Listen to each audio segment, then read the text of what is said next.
أعوذ بالله من الشيطان الرجيم.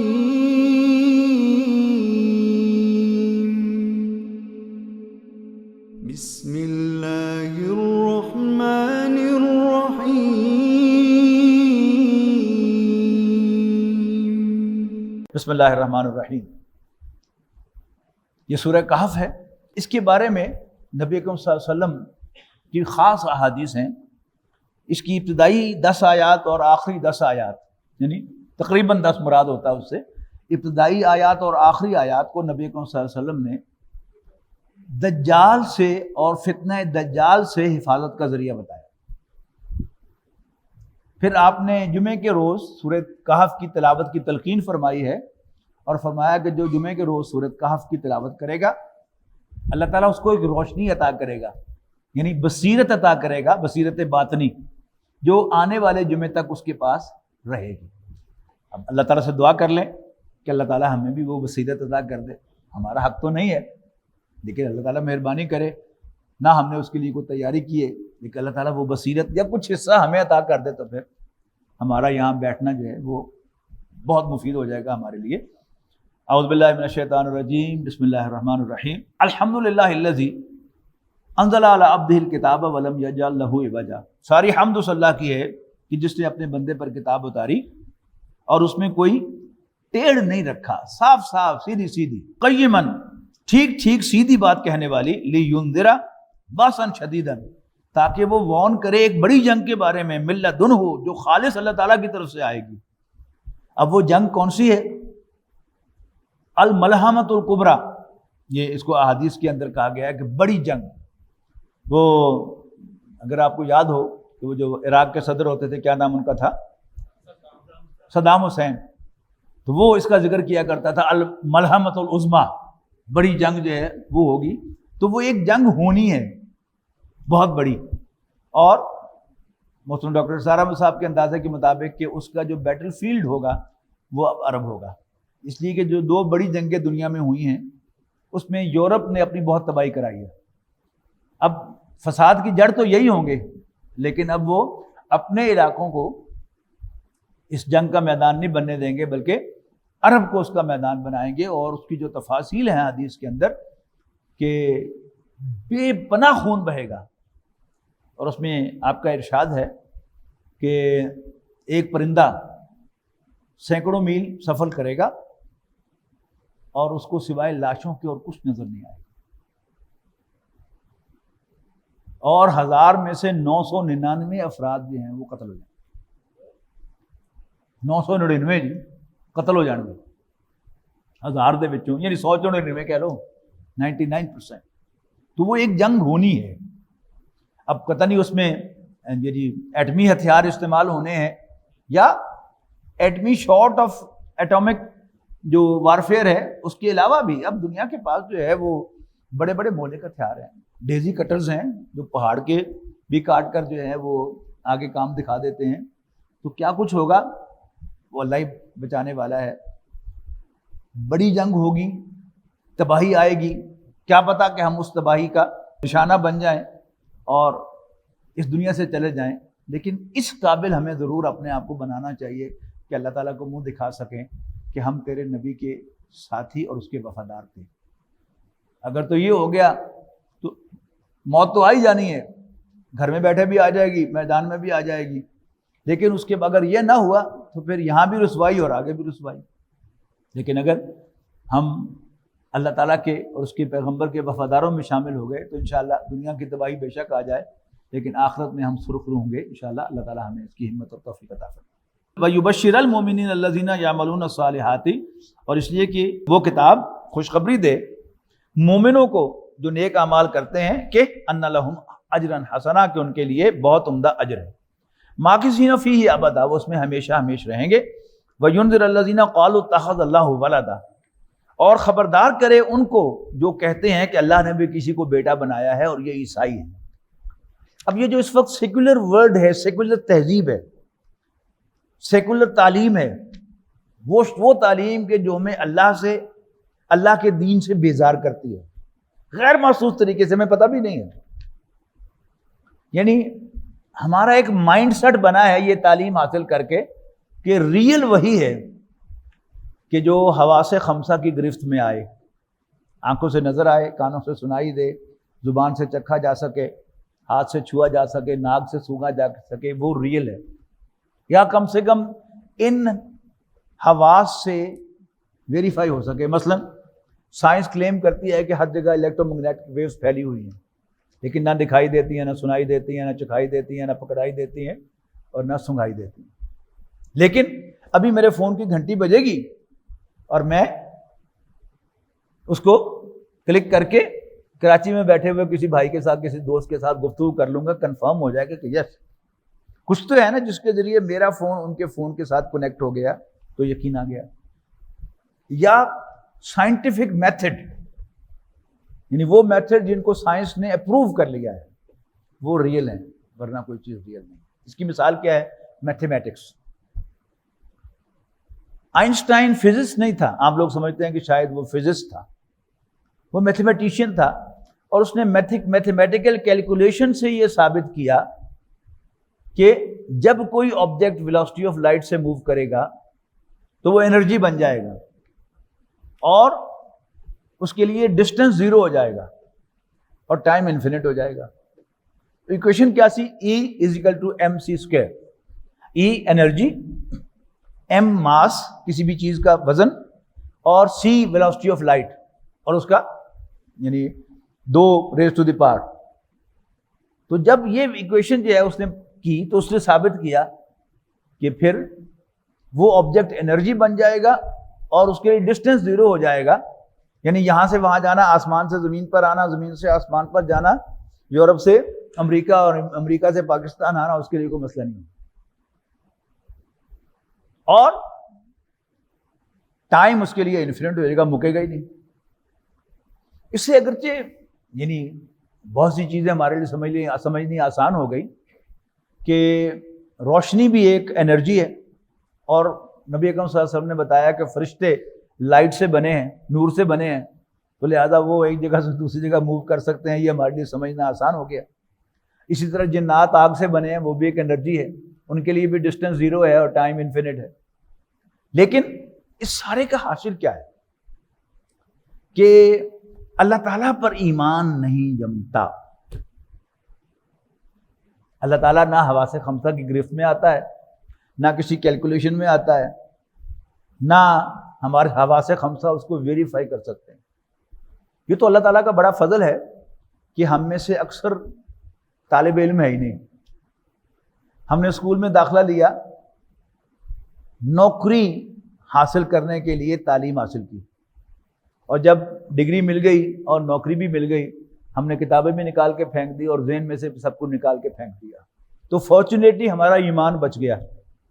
لیکن ہم میں سے جو ذہین بچے ہیں، جن کی سمجھ میں یہ آ جاتا ہے کہ جو چیز حواس خمسہ کی گرفت میں نہ آئے، نہ ویریفائی ہو، نہ سائنٹیفک میتھڈ سے ثابت ہو، اس کا کوئی وجود نہیں ہے، تو وہ اللہ تعالیٰ کو نہیں مان سکتا. گلا تو گھونٹ دیا اہل مدرسہ نے تیرا، کہاں سے آئے صدا لا الہ الا اللہ. یوں قتل سے لڑکوں کے وہ بدنام نہ ہوتا، افسوس کہ فرعون کو کالج کی نہ سوچی. اچھا، اب یہ تہذیب، اس کے پروموٹرز کون ہیں؟ عیسائی، وہ جو کہتے ہیں کہ اللہ نے کسی کو بیٹا بنایا ہے. ما لہم بہ من علم، یہ کہنے کے لیے ان کے پاس کوئی علم نہیں ہے، کوئی دلیل نہیں ہے. اور مزہ کیا ہے کہ پوری بائبل میں کہیں نہیں ہے کہ حضرت عیسیٰ علیہ السلام اللہ کے بیٹے تھے. زیادہ سے زیادہ جو حضرت عیسیٰ علیہ السلام کے الفاظ ہیں کہ وہ اللہ تعالیٰ کو میرا اور تمہارا آسمانی باپ کہتے ہیں. صرف میرا نہیں کہتے، میرا باپ نہیں کہتے، میرا اور تمہارا. رب کے معنوں میں جو پالنے والا ہے، میرا بھی تمہارا بھی. ایک پالنے والے زمین پر والدین ہے، اور ایک آسمان پر ہم سب کا پالنے والا ہے، وہ اللہ تعالیٰ ہے. یہ کہتے ہیں. اس کے علاوہ بائبل سے کہیں ثابت نہیں ہوتا کہ عیسیٰ علیہ السلام اللہ کے بیٹے تھے. تو ما لہم بہ من علم، جن کے پاس کوئی علم نہیں، ولا لآبائہم، ان کے باپ دادوں کے پاس بھی علم نہیں تھا. کبرت کلمۃ تخرج من افواہہم، یہ بہت بڑی بکواس کر رہے ہیں اپنے منہوں سے. ان یقولون الا کذبا، وہ صرف جھوٹ کہہ رہے ہیں. اب نبی اکرم صلی اللہ علیہ وسلم کو تو اللہ تعالیٰ نے کوئی ویڈیوز دکھائی ہوں گی نا، اور وہ آپ نے بیان بھی کیے ہیں، بڑی مزیدار احادیث ہیں وہ پڑھنے والی فتنہ دجال کے بارے میں، کہ دجال جو ہے وہ اس کا گدھا جو ہے اس کا ایک پاؤں صنعاء میں ہوگا، دوسرا حضر موت میں ہوگا، حضر موت میں ہوگا، اور اس گدھے کے کانوں کے درمیان 70 ہاتھوں کا فاصلہ ہوگا، اور وہ 40 دن میں پوری دنیا کا چکر لگا لے گا اور ہر بستی میں اترے گا۔ پھر یہ سب کیا ہے؟ اس کو اگر آپ ہوائی جہاز پر قیاس کریں تو ہوائی جہاز کے جو کان ہوتے ہیں، اس کے ریڈارز اس کے ونگز کے اوپر لگے ہوتے ہیں، پھر اس کا جو موومنٹ کا انداز ہے، سوئفٹ کتنا ہے کہ ایک پاؤں یہاں ہے دوسرا پاؤں وہاں ہے، وہ ساری فٹ بیٹھتی ہیں۔ پھر آپ کہتے ہیں کہ وہ ہر بستی کو وزٹ کرے گا، اور کوئی شخص بڑا سمجھتا ہوگا اپنے آپ کو ایمان والا تو اس سے ایک ملاقات کرے گا اور شکوک و شبہات لے کر واپس آ جائے گا۔ پھر جو ٹیکنالوجی کی ترقی ہے کہ دجال ایک بنجر زمین کے پاس سے گزرے گا اور اس کو کہے گا اخرجی کنوزک، اپنے خزانے نکال، اور زمین جھٹ وہ خزانے نکال کے باہر پھینکے گی۔ یہ پیٹرول اور یہ معدنیات جو طرح سے دریافت ہو رہی ہیں، اور ٹیکنالوجی کے ذریعے سے اوپر سے سکیننگ ہو رہی ہے، پتہ چل رہا ہے کہ یہاں پیٹرول پڑا ہوا ہے، سکیننگ سے پتہ چل رہا ہے کہ یہاں فلانی دھات پڑی ہوئی ہے، سکیننگ سے پتہ چل رہا ہے کہ یہاں گیس پڑی ہوئی ہے، اور پھر وہ ٹیکنالوجی جو ہے اس کے ذریعے سے انسان کہتا ہے کہ نکال اپنے خزانے، اور زمین نکال کے پیش کر دیتی ہے۔ پھر اسی میں نبی اکرم صلی اللہ علیہ وسلم ہمارا ہے کہ آخر من یخرج الیہ النساء، آخر میں سب سے آخر میں جو اس کے پیچھے نکلیں گی دجال کے ساتھ وہ عورتیں ہوں گی۔ اور ان المؤمن یرجع الی امہ وابنتہ واختہ وعمتہ، اور ایک بندہ مومن اپنے گھر آئے گا اور وہ اپنی ماں کی طرف، بیٹی کی طرف، بہن کی طرف اور پھوپھی کی طرف، اور کوشش کرے گا کہ ان کو کسی طرح سے گھر میں باندھ لے، لیکن وہ رسہ توڑا کے نکل جائے گا۔ یہ بات کہی نہیں لیکن انڈرسٹوڈ وہ ہے۔ اچھا اب دیکھیے کیسے کیسے طریقوں سے نکالا، یعنی جو عام، یعنی کچھ کو تو تعلیم کے بہانے نکالا، کالج، یونیورسٹی، جاب، ٹھیک ہے، اور پھر وہ جو ویسے نہیں نکلی تھی ان کو درس قرآن کے بہانے سے نکال لیا۔ اور درس قرآن جو ہے وہ مردوں کی جو محفلیں درس قرآن کی، ان میں مرد تو آتا کوئی نہیں، لیکن جہاں جہاں بھی عورتوں کی محفلیں درس قرآن کی ہو رہی ہیں وہ بڑی کامیاب ہیں۔ ایون کلاسز کے اندر، جن اداروں کے اندر کچھ دین کی تعلیم دی جا رہی ہے، تو وہاں اگر مردوں کی تعداد جو ہے وہ 50-60 ہے تو عورتیں وہاں پر 80-100 ہوں گی۔ یعنی وہ شیطان کے طریقے ہیں نا سارے، یہ سب کچھ ہے، اور یہ حدیث جو نبی اکرم صلی اللہ علیہ وسلم کی ہیں یہ فٹ بیٹھتی ہیں۔ اچھا پھر ایمان، آپ نے فرمایا کہ اس کے دونوں آنکھوں کے درمیان کفر لکھا ہوا ہوگا اس تہذیب کے، جیسے دجال کا ہے آپ نے، اصل میں 2 چیزیں ہیں، ایک ہے المسیح الدجال، دجل کہتے ہیں فریب کو، فریبی مسیح، 2 نمبر مسیح۔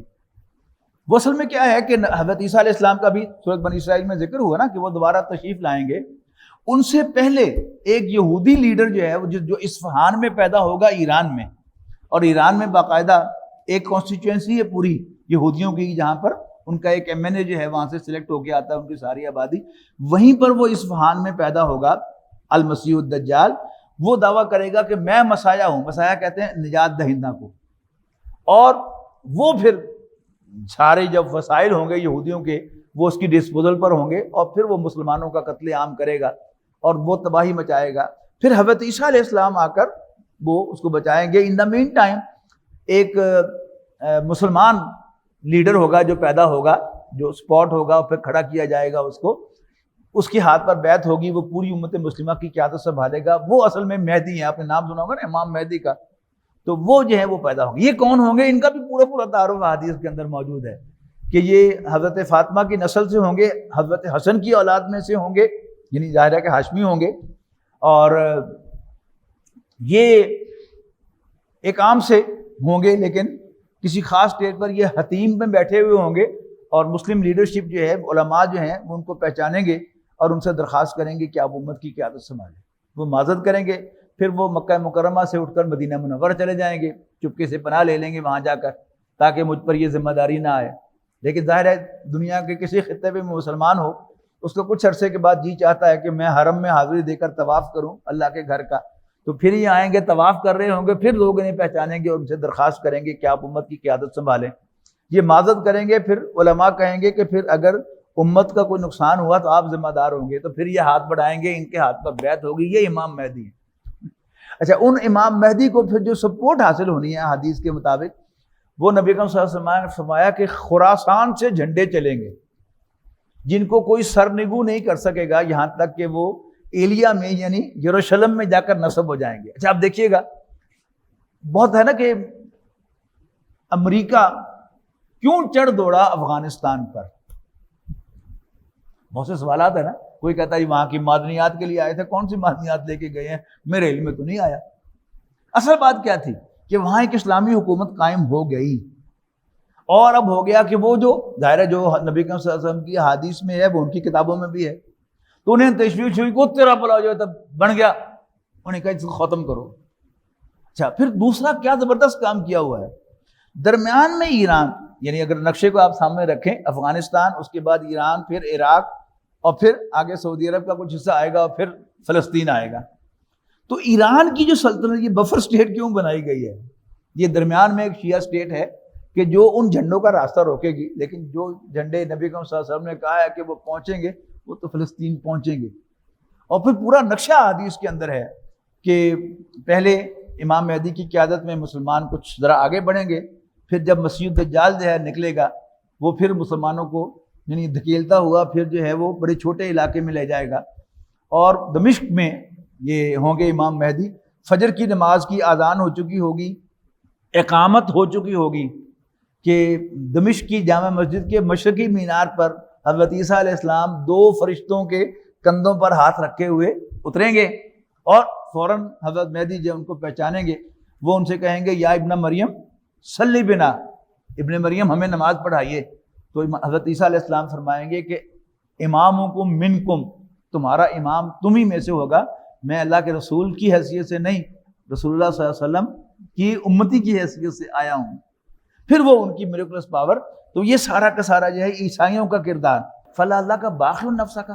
اب نبی اکرم صلی اللہ علیہ وسلم کو اللہ تعالیٰ نے یہ ساری تصویریں، یہ ویڈیوز دکھائی ہیں، تو آپ کی جو تشویش ہوگی اس کا آپ اندازہ لگی، اب پھر آپ کو سمجھ میں آئے گا فلا اللہ کا باخر النفس کا. یہی الفاظ ہم پڑھ کے آئے نا حضرت یوسف علیہ السلام کے تذکرے میں کہ حضرت یعقوب کے بیٹوں نے حضرت یعقوب سے کہا تھا نا کہ کیا آپ یوسف کے تذکرے میں اپنے آپ کو ہلاک کر لیں گے؟ یہاں بھی وہی ہے، فلا اللہ کا باخر النفس کا علی آثارہم. تو آپ کیا ان کے پیچھے، ان کے جو آثار ہیں ان کے پیچھے اپنے آپ کو ہلاک کر لیں گے؟ ان لم یؤمنوا بہذا الحدیث اسفا، کہ وہ اس قرآن پر، اس حدیث پر ایمان نہیں لا رہے. انا جعلنا ما علی الارض زینۃ اللہ. اب یہ ساری جو دجالی تہذیب ہے، اس نے مسلمانوں کو کیسے ون کیا ہے، کیسے کیپچر کیا ہے؟ وہ کیا ہے؟ اس دنیا کو بہت لبھانے والا بنایا ہے. ٹھیک ہے نا؟ اللہ تعالیٰ نے بنایا ہے اصل میں اس زمین کی کشش امتحان لینے کے لیے، لیکن ان جنرل ہم اس امتحان میں فیل ہو گئے ہیں.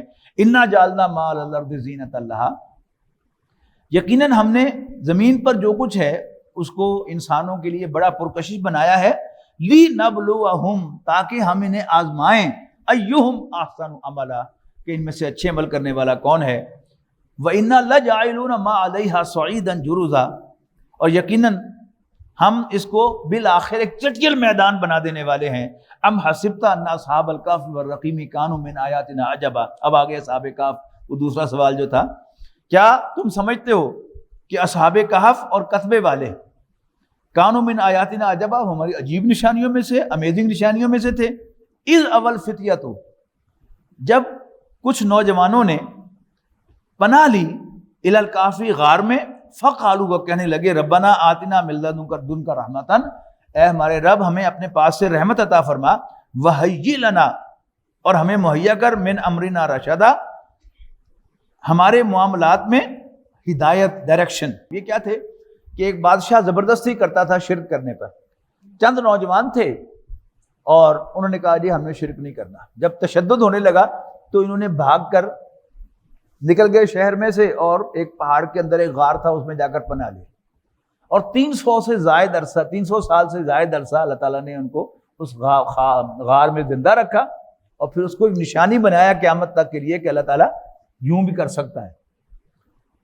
فضربنا علی آذانہم، آذان کہتے ہیں کانوں کو، اور ضربنا ضرب لگانا، یہ تھپ تھپانا جو ہوتا ہے نا سلانے کے لیے، بچے کو سلاتے ہیں نا یوں کر کے، تو فضربنا علی آذانہم، تو ہم نے ان کے کانوں کو تھپ تھپایا، یعنی ان کو لوری دی، سلا دیا.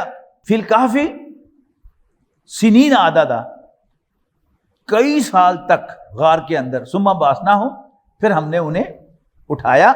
لنعلم، تاکہ ہم معلوم کریں، ای الحزبین احصیٰ لما لبثوا امدا، کہ ان میں سے کون سا گروہ ہے جو ٹھیک ٹھیک شمار کر سکتا ہے کہ وہاں کتنی مدت رہے. نحن نقص علیک نباہم بالحق، اے نبی ہم آپ کو ان کی کہانی سچ سچ بتاتے ہیں. انہم فتیۃ، وہ کچھ نوجوان تھے، آمنوا بربہم، جو اپنے رب پر ایمان لائے. وزدناہم ہدی، اور ہم نے ان کی یاوری کی اور ان کی ہدایت میں، ڈائریکشن میں اور زیادہ ان کو آگے بڑھا دیا. وربطنا علی قلوبہم، اور مضبوط کر دیے ہم نے ان کے دل، مربوط کر دیے. اذ قاموا، جب وہ کھڑے ہوئے. فقالوا ربنا رب السماوات والارض، تو وہ کہنے لگے کہ ہمارا رب تو آسمانوں اور زمین کا رب ہے. لن ندعو من دونہ الہا، ہم نہیں پکاریں گے اس کے سوا کسی اور الہ کو. لقد قلنا اذا شططا، اگر ہم نے ایسا کیا تو یہ بڑی غلط بات ہوگی. ہؤلاء قوم اتخذوا من دونہ آلہہ، اور یہ ہماری قوم جو ہے یہ اللہ کے سوا اور معبود بنا رہی ہے. لولا یاتون علیہم بسلطان بین، تو اس پر کوئی واضح دلیل کیوں نہیں لاتے. فمن اظلم ممن افترى علی اللہ کذبا، تو اس سے بڑھ کر ظالم کون ہے جو اللہ پر جھوٹ باندھے. وَإِذِ اعْتَزَلْتُمُوهُمْ وَمَا يَعْبُدُونَ إِلَّا اللَّهَ فَأْوُوا إِلَى الْكَهْفِ، اور جب تم چھوڑ چکے ہو انہیں اور ان کے معبودوں کو جن کی وہ پوجا کرتے ہیں اللہ کے سوا. فَأْوُوا إِلَى الْكَهْفِ، تو جا کر غار میں پناہ لے لو. يَنشُرْ لَكُمْ رَبُّكُم مِّن رَحْمَتِهِ، پھیلا دے گا تمہارے لیے تمہارا رب اپنی رحمت کا دامن. وَيُهَيِّئْ لَكُمْ، اور مہیا کر دے گا تمہیں من امرکم مرفقا، تمہارے کاموں میں آسانی. وَتَرَى الشَّمْسَ إِذَا طَلَعَت تَزَاوَرُ عَنْ كَهْفِهِمْ، اور تم دیکھتے ہو کہ یہ سورج جب طلوع ہوتا ہے تو کترا جاتا ہے اس غار کی دائیں جانب سے. وَإِذَا غَرَبَتْ، اور جب غروب ہوتا ہے تَقْرِضُهُمْ ذَاتَ الشِّمَالِ، تو وہ کترا جاتا ہے اس کی بائیں طرف. وَهُمْ فِي فَجْوَةٍ مِّنْ، اور وہ اس غار کے اندر ایک کشادہ جگہ میں ہے. یہ جو اچھا آرکیٹیکٹ ہے وہ گھر کو ڈیزائن کرتے ہوئے دھوپ کا خیال رکھتا ہے کہ وہ کبھی بھی جو گھر کے کمرے ہیں ان کو فیسنگ دا ساؤتھ نہیں کرتا، اس لیے کہ سورج جو ہے وہ یوں مشرق سے مغرب کی طرف نہیں آتا، وہ وہاں سے طلوع ہوتا ہے پھر وہ یوں جنوب سے ہوتا ہوا مغرب کی طرف جاتا ہے. تو اب اگر اس کو آپ دیکھیں ایک غار ہے کہ جو فیس کر رہا ہے نارتھ کو، تو اس کی روشنی جو ہے وہ اندر جاتی ہے لیکن ڈائریکٹ دھوپ اندر نہیں جاتی اس کے، اور اندر ایک بڑا کمفرٹیبل ماحول ہے. تو وہ یوں کر کے نکلے گا، یہ فیس ہے غار کا، اور وہ یوں کر کے اونچا ہوگا، یعنی اس کی تپش کچھ نہ کچھ جائے گی لیکن دھوپ ڈائریکٹ اندر نہیں جائے گی. تو وہاں سے پھر کتراتا ہوا وہ مغرب میں جا کر غروب ہوگا. ذالک من آیات اللہ، یہ اللہ کی نشانیوں میں سے ہے. من یہد اللہ فہو المہتد، جسے اللہ تعالیٰ گائیڈ کرے وہی گائیڈڈ ہے. ومن یضلل، اور جس کو اللہ تعالیٰ گائیڈ نہ کرے، فلن تجد لہ ولیا مرشدا، تو اس کو تم کوئی راہ بتانے والا دوست نہیں پاؤ گے اس کے لیے. وتحسبہم ایقاظا، تم ان کو دیکھو گے تو تم سمجھو گے کہ وہ جاگ رہے ہیں. وہم رقود، حالانکہ وہ سو رہے ہیں. وَنُقَلِّبُهُمْ ذَاتَ الْيَمِينِ وَذَاتَ الشِّمَالِ، اور ہم ان کو دائیں بائیں کروٹیں دیتے رہے. اللہ تعالیٰ کی شان ہے نا، یعنی بیڈ سور سے بچانے کے لیے بھی اللہ تعالیٰ نے بندوبست کیا. آج کی زبان میں وَكَلْبُهُمْ بَاسِطٌ ذِرَاعِهِ بِالْوَسِيدِ، اور اس سارے وقفے میں ان کا کتا جو تھا وہ بھی ساتھ گیا تھا. اور وہ جیسے کتے کا بیٹھنا ہوتا ہے نا، اگلے پاؤں یوں کر کے بیٹھا ہوا ہوتا ہے، پچھلے پاؤں کے اوپر بیٹھتا ہے اور اگلے پاؤں یوں پھیلا کر بیٹھتا ہے. اس کی پوری تصویر کشی کی ہے. اور ان کا کتا اپنے ہاتھ پھیلائے ہوئے غار کے دہانے پر بیٹھا ہوا تھا. لَوِ اطَّلَعْتَ عَلَيْهِمْ لَوَلَّيْتَ مِنْهُمْ فِرَارًا وَلَمُلِئْتَ مِنْهُمْ رُعْبًا، اور اگر کہیں جھانک کر دیکھو تم انہیں تو پلٹ جاؤ ان کو دیکھ کر بھاگتے ہوئے، اور بھر جائے تمہارا دل انہیں دیکھ کر دہشت سے. وَكَذَلِكَ بَعَثْنَاهُمْ، اور اس طرح ہم نے ان کو اٹھا کھڑا کیا. لِيَتَسَاءَلُوا، تاکہ وہ ایک دوسرے سے پوچھیں. بَيْنَهُمْ، آپس میں. قَالَ قَائِلٌ مِّنْهُمْ كَمْ لَبِثْتُمْ، ان میں سے کوئی کہنے والا پوچھنے لگا تم بھلا یہاں غار میں کتنی دیر ٹھہرے ہو؟ قَالُوا لَبِثْنَا يَوْمًا أَوْ بَعْضَ يَوْمٍ، تو سارے کہنے لگے یار ایویں ایک دن تو یا دن دا کوئی پہر، ایک دن یا اس کا بھی کوئی پہر. قَالُوا رَبُّكُمْ أَعْلَمُ بِمَا لَبِثْتُمْ، تھوڑی سی بحث ہوئی, انہوں نے کہا چھٹا پڑے کتنی دیر ٹھہرے. اگلی بات کیا ہے, فَبَعْثُوا أَحَدَكُمْ بِوَرْقِكُمْ هَٰذِهِ إِلَى الْمَدِينَةِ, تو اپنا یہ ایک نوٹ دے کر, ایک سکہ دے کر اپنے میں سے کسی کو شہر بھیجو, تاکہ فَلْيَنظُرْ أَيُّهَا أَزْكَىٰ طَعَامًا, کہ وہ دیکھے کہ کون سا اچھا صاف ستھرا کھانا ہے. فَلْيَأْتِكُمْ بِرِزْقٍ مِّنْهُ وَلْيَتَلَطَّفْ, اور پھر لے آئے وہ تمہارے پاس کچھ کھانا اس سے.